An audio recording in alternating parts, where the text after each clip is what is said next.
Good afternoon, মৰমৰ ছাত্ৰ ছাত্ৰীসকল বিশেষভাৱে উচ্চতৰ মাধ্যমিক দ্বিতীয় বৰ্ষৰ ছাত্ৰ ছাত্ৰীসকলক বহুদিন ফিজিক্যালি লগ পোৱা সম্ভৱ হৈ উঠা নাই দেশৰ পৰিস্থিতিটো খুব ইমান ভাল নহয় গতিকে তোমালোকে ঘৰত থাকা খুব ভালকৈ থাকা আৰু আমি এনেকুৱা অনলাইন এডুকেশ্যনৰ যোগেদি আমি যিমানখিনি পাৰোঁ ছাত্ৰ ছাত্ৰীসকলক আমি সহায় কৰাৰ কাৰণে আমি কষ্ট কৰিম তোমালোকে বিভিন্ন বিষয়ৰ যি পাঠ এই পাঠসমূহ নিশ্চয় তোমালোকে গ্ৰহণ কৰিবা ল'বা আজি মই এডুকেশ্যনৰ এটা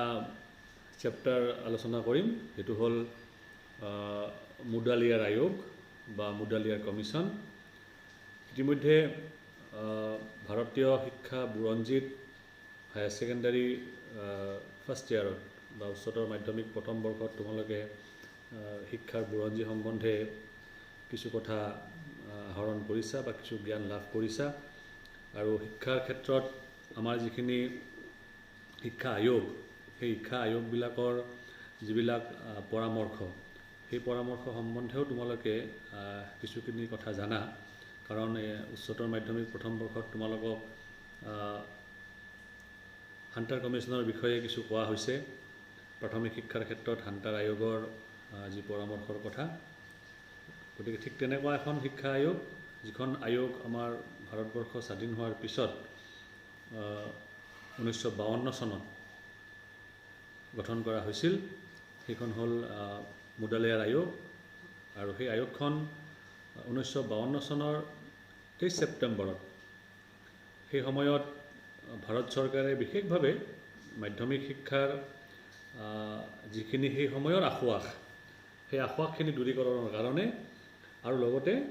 মাধ্যমিক শিক্ষাৰ বিকাশৰ কাৰণে ডক্টৰ এ লক্ষ্মণ স্বামী মুডালিয়াৰ তেখেতৰ নেতৃত্বত এখন আয়োগ গঠন কৰি দিছিল আৰু তেখেতৰ নাম অনুসৰি এই ডক্টৰ এই লক্ষ্মণ স্বামী মুডালিয়াৰৰ নাম অনুসৰি এই আয়োগখনক খুব জনপ্ৰিয়ভাৱে মুডালিয়াৰ আয়োগ বুলিও জনা যায় আয়োগখনে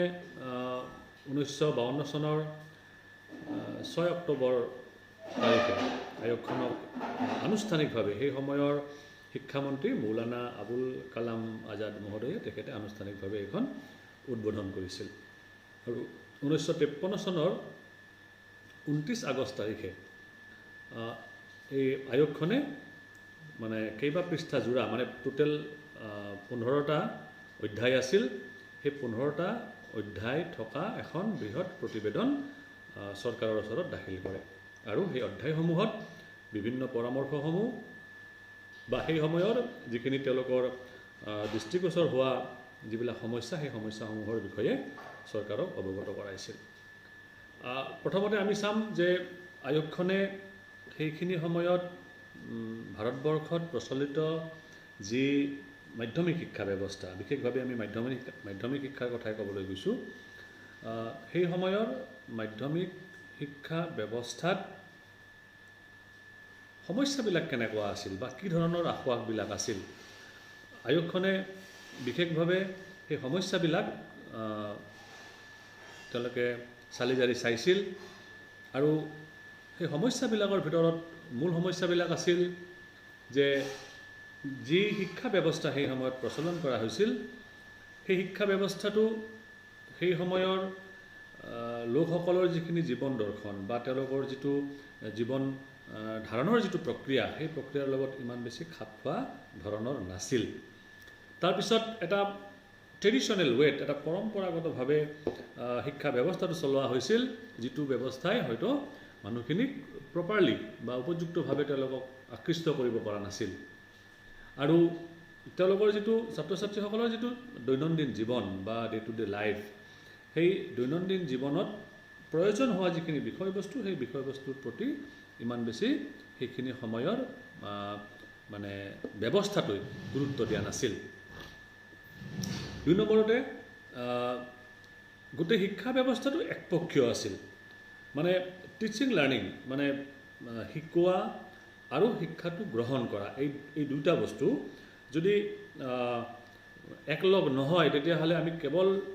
মানে শিক্ষা ব্যৱস্থাটো আমি জাপি দি যাম, চলাই লৈ যাম। এই ব্যৱস্থাটোৱে খুব বেছি এক্টিভ বা খুব বেছি কাৰ্যক্ষম নহয়। গতিকে ই একপক্ষীয় আছিল আৰু সংকীৰ্ণ আছিল। ই ছাত্ৰ ছাত্ৰীসকলৰ যিখিনি তেওঁলোকৰ প্ৰয়োজন, তেওঁলোকৰ যিখিনি দৰকাৰ সেইখিনি আদায় দিব পৰা নাছিল। যিহেতু সেইখিনি সময়ত ইংৰাজী শিক্ষাৰ যিটো প্ৰভাৱ, সেই প্ৰভাৱখিনিও যথেষ্টখিনি আছিল। দেশীয় যিখিনি লোক ভাৰতবৰ্ষ স্বাধীন হোৱাৰ আগৰে পৰা দেশীয় লোকখিনিয়ে বিশেষভাৱে বিচাৰি আছিল যে ভাৰতবৰ্ষৰ শিক্ষাৰ যিটো মাধ্যম, সেই মাধ্যমখিনি দেশীয় ভাষা বা মাতৃভাষাৰ জৰিয়তে হওক।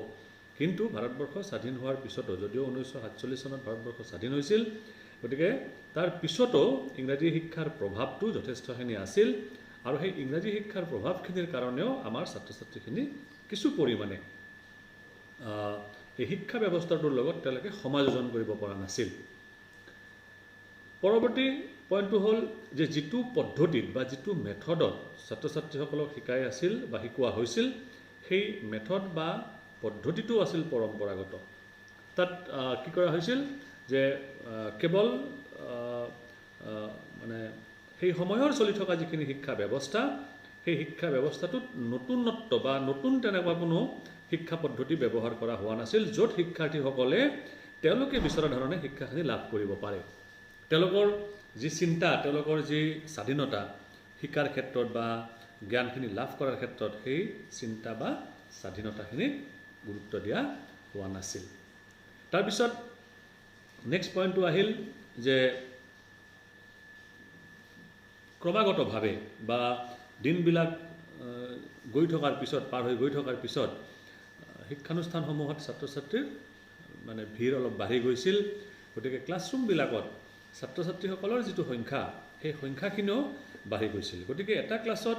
অধিক সংখ্যক ছাত্ৰ ছাত্ৰী যেতিয়া এনৰোল হৈছিল বা তাতে নামভৰ্তি কৰিছিল,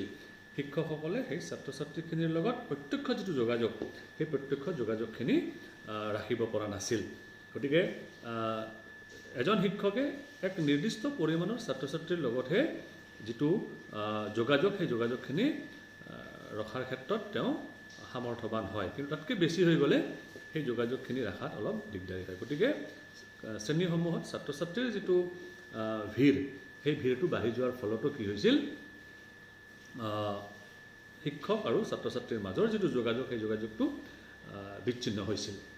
তাৰপিছত শিক্ষা ব্যৱস্থাৰ যিটো বোজা বা প্ৰেছাৰ, সেই প্ৰেছাৰটো বাঢ়াৰ কাৰণেও শিক্ষাৰ্থীসকলে শিক্ষা ব্যৱস্থাটোক ইমান বেছি মানে খুব ভালকৈ আহৰণ কৰিব পৰা নাছিল। গতিকে আমি চাব গ'লে সেইখিনি সময়ত দেখা পোৱা সমস্যাবিলাকৰ ভিতৰত মানে এই বিশেষ যিখিনি সমস্যাৰ কথা ক'লোঁ, সেই সমস্যাখিনি খুবেই গুৰুত্বপূৰ্ণ বা সেইখিনি সময়ত এই বিশেষ সমস্যাবিলাক থকাৰ কাৰণে সমগ্ৰ যিটো শিক্ষা ব্যৱস্থা আৰু বিশেষভাৱে মাধ্যমিক শিক্ষা ব্যৱস্থাত কিছু পৰিমাণে হ'লেও ব্যাঘাত জন্মাইছিল, যাৰ ফলত ছাত্ৰ ছাত্ৰীসকলে বিচৰা ধৰণে শিক্ষা ব্যৱস্থাখিনি তেওঁলোকে আহৰণ কৰিব পৰা নাছিল। এইখিনি হ'ল মাধ্যমিক শিক্ষা ব্যৱস্থাৰ সেই সময়ত দেখা পোৱা কিছু সমস্যা। এতিয়া মাধ্যমিক শিক্ষা আয়োগে মাধ্যমিক শিক্ষাৰ ক্ষেত্ৰত কেইটামান লক্ষ্য সুনিৰ্দিষ্ট কৰি দিছিল। লক্ষ্যসমূহ হ'ল, প্ৰথম যে আমি শিক্ষাৰ জৰিয়তে গণতান্ত্ৰিক যি নাগৰিকত্ব, সেইখিনি আমি বিকাশ সাধন কৰিব লাগে, ডেভেলপমেণ্ট অফ ডেম'ক্ৰেটিক চিটিজেনশ্বিপ। কাৰণ আমি সকলোৱে জানো যে ভাৰতবৰ্ষ এখন গণতান্ত্ৰিক দেশ।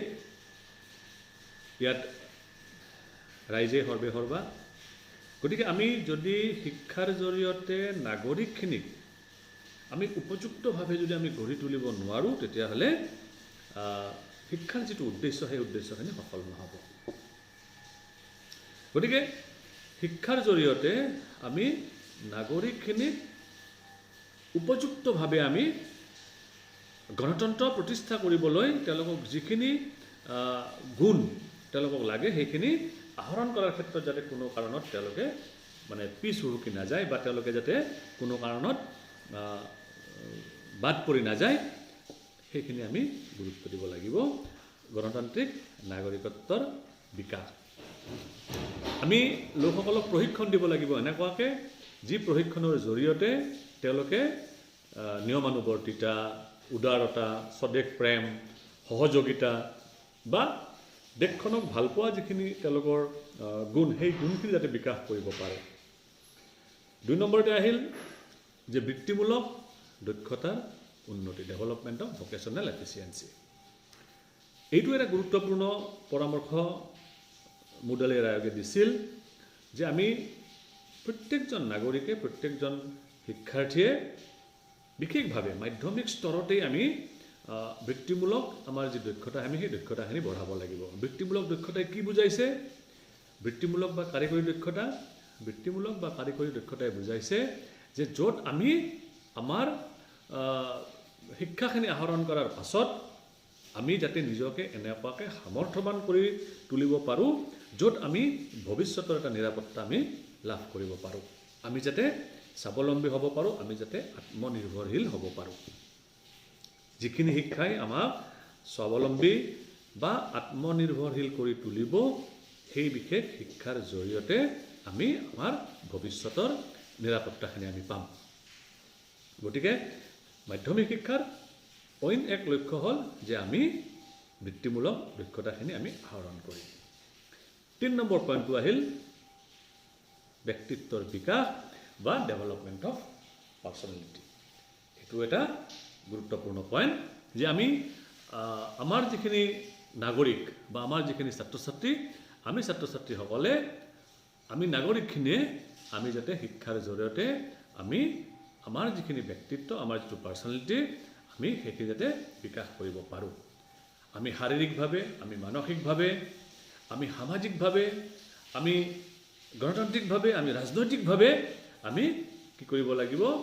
আমাৰ যিখিনি নিজৰ চাহিদা সেই নিজৰ চাহিদাখিনি আমি পূৰণ কৰিব পাৰিব লাগিব আমি আমাৰ নিজৰ যিখিনি ব্যক্তিত্ব বা পাৰ্চনেলিটি আমি সেইখিনি বিকাশ কৰাৰ ক্ষেত্ৰত সামৰ্থ্যৱান হ'ব লাগিব তাৰ পৰৱৰ্তী পইণ্টটো আহিল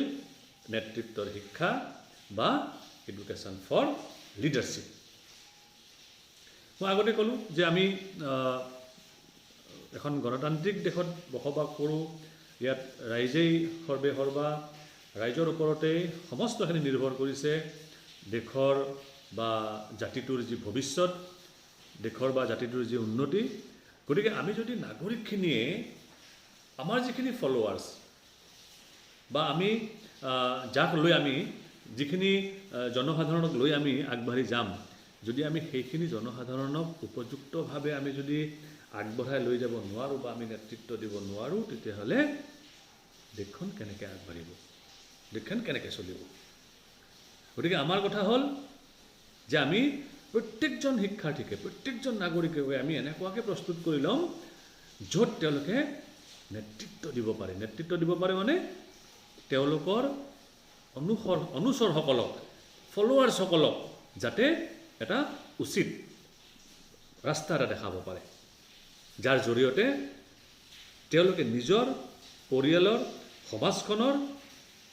দেশখনৰ জাতিটোৰ যাতে তেওঁলোকে উন্নতি সাধন কৰিব পাৰে তাৰ পৰৱৰ্তী আহিল যে মাধ্যমিক শিক্ষাৰ আৰ্হি বা পেটাৰ্ণ অফ সেকেন্ডাৰী এডুকেশ্যন মাধ্যমিক শিক্ষাৰ আৰ্হি বুলি কোৱাৰ লগে লগে ইয়াত বুজাইছে যে আমি 11 পৰা 17 বছৰ বয়সৰ যিখিনি ল'ৰা ছোৱালী সেই ল'ৰা ছোৱালীৰ কাৰণে মাধ্যমিক শিক্ষা আৰু 8 বা তাৰ ওচৰ পাজৰৰ যিটো বয়স সেই বয়সৰ ল'ৰা ছোৱালীৰ কাৰণে 11 বছৰৰ তললৈকে প্ৰাথমিক বা নিম্ন বুনিয়াদী শিক্ষা আৰু মাধ্যমিক শিক্ষা দুটা ভাগত ভাগ কৰা হৈছে এটা হ'ল প্ৰাথমিক স্তৰ আৰু আনটো হ'ল মজলীয়া স্তৰ মজলীয়া স্তৰটোক আকৌ কিছুমানে নিম্ন মাধ্যমিক বা উচ্চ বুনিয়াদী বুলিও বুজাইছে এই স্তৰবিলাক এই কাৰণে ভাগ কৰা হৈছে যাতে বয়স অনুযায়ী শিক্ষাৰ্থীসকলক সেই বিশেষ বিষয়বস্তুখিনি তেওঁলোকক দিব পৰা যায় য'ত তেওঁলোকৰ সেইটো বয়সে তেওঁলোকক ধৰি দিয়া যিখিনি বিষয়বস্তু সেই বিষয়বস্তুখিনি যাতে তেওঁলোকে গ্ৰহণ কৰিব পাৰে বা তাক আয়ত্ত কৰিব পাৰে। মাধ্যমিক শিক্ষাৰ জৰিয়তে আমি আমাৰ শিক্ষাৰ্থীখিনিক এনেকুৱাকৈও প্ৰস্তুত কৰিব লাগিব য'ত তেওঁলোকে উচ্চ শিক্ষাৰ কাৰণে নিজকে প্ৰস্তুত কৰি তুলিব পাৰে। কাৰণ মাধ্যমিক শিক্ষা তাৰ পৰৱৰ্তী স্তৰটো হ'ল উচ্চতৰ মাধ্যমিক শিক্ষা আৰু তাৰ পাছতে আহিব উচ্চ শিক্ষা। গতিকে আমি সামগ্ৰিকভাৱে আমি মাধ্যমিক শিক্ষা বা উচ্চতৰ মাধ্যমিক শিক্ষা এইখিনি শিক্ষা লাভ কৰাৰ পাছত আমি যিহেতু উচ্চ শিক্ষাৰ কাৰণে আমি আগবাঢ়ি যাব লাগিব বা আমি ধাৱমান হ'ম, গতিকে আমি মাধ্যমিক শিক্ষাৰ বিষয়বস্তু সামগ্ৰিকভাৱে আমি আহৰণ কৰিব লাগিব য'ত সেইখিনি শিক্ষা ব্যৱস্থাই আমাৰ ছাত্ৰ ছাত্ৰীসকলক উচ্চ শিক্ষা বা বিশ্ববিদ্যালয়ৰ পৰ্যায়ৰ যিখিনি শিক্ষা সেই শিক্ষাখিনি আহৰণ কৰাৰ ক্ষেত্ৰত সহায় কৰিব পাৰে। কাৰণ আমি ইয়াৰ আগতে 1917 চনৰ চেডলাৰ কমিশ্যনত এই বিশেষ কথাখিনিৰ ওপৰতে গুৰুত্ব দিয়া হৈছিল যে মাধ্যমিক শিক্ষা এটা মানে প্ৰাৰম্ভিক স্তৰ হ'ব যিটো স্তৰে নেকি বিশ্ববিদ্যালয় শিক্ষাৰ এটা মানে ভাল গড় এটা দিয়াত প্ৰদান কৰাত সহায়ক হ'ব পাৰে। গতিকে মৰমৰ ছাত্ৰ ছাত্ৰীসকল, আমি পৰ্যায়ক্ৰমে মাধ্যমিক শিক্ষাৰ আৰু কিছুমান আসোঁৱাহ আছে। মাধ্যমিক শিক্ষাৰ বিশেষভাৱে আমি পাঠ্যক্ৰমৰ আসোঁৱাহ বা মাধ্যমিক শিক্ষাৰ বিভিন্ন স্তৰৰ পাঠ্যক্ৰম বা পাঠ্যক্ৰম প্ৰস্তুতিৰ ক্ষেত্ৰত যি পৰামৰ্শ সেইবিলাকো আমি আলোচনা কৰিম। আজিৰ এই পাঠটোত তোমালোকক সামগ্ৰিকভাৱে বুজোৱা হ'ল যে মাধ্যমিক শিক্ষা আয়োগখন কি, মাধ্যমিক শিক্ষা আয়োগে সেই সময়ত দেখাই দিয়া মাধ্যমিক শিক্ষাৰ যিবিলাক সমস্যা আৰু মাধ্যমিক শিক্ষাৰ ক্ষেত্ৰত যি মাধ্যমিক শিক্ষা আয়োগে কিছু লক্ষ্য নিৰ্ধাৰণ কৰি দিছিল, সেই লক্ষ্যসমূহৰ বিষয়ে আমি আজি আলোচনা কৰিলোঁ। মই ভাবোঁ তোমালোকে বুজি পাইছা আৰু পৰৱৰ্তী সময়ত আমি ইউনিট ৱাইজ গোট আকাৰে আমি বেলেগ বেলেগ আমি পাঠবিলাক বা চেপ্টাৰবিলাক আমি আলোচনা কৰিম। গতিকে মই ভাবোঁ তোমালোকে প্ৰতিটো ক্লাছতে সহযোগ কৰিবা। তোমালোকে তোমালোকৰ লগৰ যিবিলাক বন্ধু বান্ধৱী আছে তেওঁলোককো আমাৰ এই মানে গ্ৰুপটোত তোমালোকে জইন কৰাত সহায় কৰি দিবা। চ' পুনৰবাৰ ধন্যবাদ জনাইছোঁ। Thank you all.